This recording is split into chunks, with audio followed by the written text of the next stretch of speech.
Assalamualaikum warahmatullahi wabarakatuh. Izin memperkenalkan diri, nama saya Putri Ratnasari, NPM 2121020089, jurusan Hukum Tata Negara, kelas D semester 4. Di sini saya akan mempresentasikan materi yang berjudul Objek dan Kegunaan Filsafat Hukum Islam. Hukum Islam mengacu pada pandangan hukum yang bersifat teologis. Artinya, hukum Islam itu diciptakan karena ia mempunyai tujuan. Tujuan dari adanya hukum Islam adalah terciptanya kedamaian di dunia dan kebahagiaan di akhirat. Jadi, hukum Islam itu bukan bertujuan meraih kebahagiaan yang fana dan pendek di dunia semata, tetapi juga mengarahkan kebahagiaan yang kekal di akhirat kelak. Inilah yang membedakannya dengan hukum manusia yang menghendaki kedamaian di dunia saja.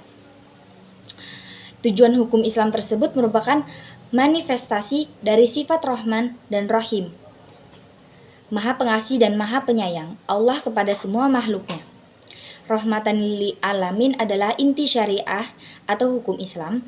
Keberadaan syariah tersebut dapat menegakkan perdamaian di muka bumi dengan pengaturan masyarakat yang memberikan keadilan kepada semua orang. Keadilan sangat mulia di hadapan Tuhan dan sifat adil merupakan jalan menuju takwa setelah iman kepada Allah Subhanahu wa Ta'ala. Hukum Islam dalam upaya menegakkan itu semua harus siap menghadapi kejadian-kejadian baru yang timbul karena perkembangan masyarakat dan perubahan suasana. Oleh karena itu, pengkajian filsafat hukum Islam mutlak diperlukan. Keberadaan filsafat hukum Islam akan menegakkan hukum Islam dan memberikan jawaban terhadap tantangan zaman dan merupakan hukum terbaik sepanjang zaman bagi semesta alam. Sebagaimana dikemukakan sebelumnya, setidaknya ada 5 sistem hukum yang hidup dan berkembang di dunia, yaitu pertama, common law yang juga dikenal dengan Anglo-Saxon. Yang kedua, civil law atau biasa disebut Eropa kontinental. Yang ketiga, custom law. Yang keempat, Islamic law. Dan yang kelima, sistem hukum sosialis komunis. Manfaat studi filsafat hukum Islam adalah yang pertama, menjelaskan kajian filsafat hukum Islam akan memberikan pengetahuan hukum Islam secara utuh kepada ahli hukum Islam. Yang kedua, filsafat hukum Islam diperlukan untuk pengkajian secara mendalam terhadap hukum Islam.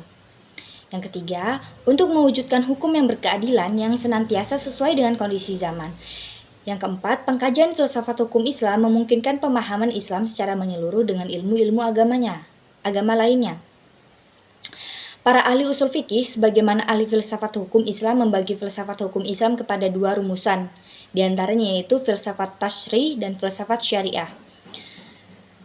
Filsafat tasyri sendiri yaitu memancarkan ahli filsafat hukum Islam, menguatkannya dan memeliharanya. Filsafat ini bertugas membicarakan hakikat dan tujuan penerapan hukum Islam.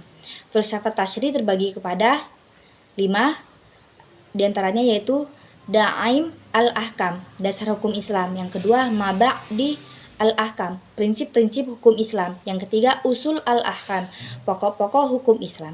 Atau Mashadir al-Ahkam, sumber-sumber hukum Islam. Yang keempat, Maqasid al-Ahkam, tujuan-tujuan hukum Islam. Yang kelima, Qawaid al-Ahkam, kaidah-kaidah hukum Islam. Kemudian, filsafat syariah. Filsafat yang diungkapkan dari materi-materi hukum Islam seperti ibadah, muamalah, jinayah, ukubah, dan sebagainya. Filsafat ini bertugas membicarakan hakikat dan rahasia hukum Islam, termasuk dalam pengembangan filsafat syariah adalah diantaranya yaitu ada 4. Yang pertama, Asror al-Ahkam, rahasia-rahasia hukum Islam. Yang kedua, Khosais al-Ahkam, ciri-ciri khas hukum Islam. Yang ketiga, Mahasin al-Ahkam, keutamaan-keutamaan hukum Islam. Yang keempat, Tawabi al-Ahkam, karakteristik hukum Islam. Sekian presentasi dari saya. Apabila ada kesalahan, saya mohon maaf. Kepada Allah saya mohon ampun. Saya akhiri. Wassalamualaikum warahmatullahi wabarakatuh.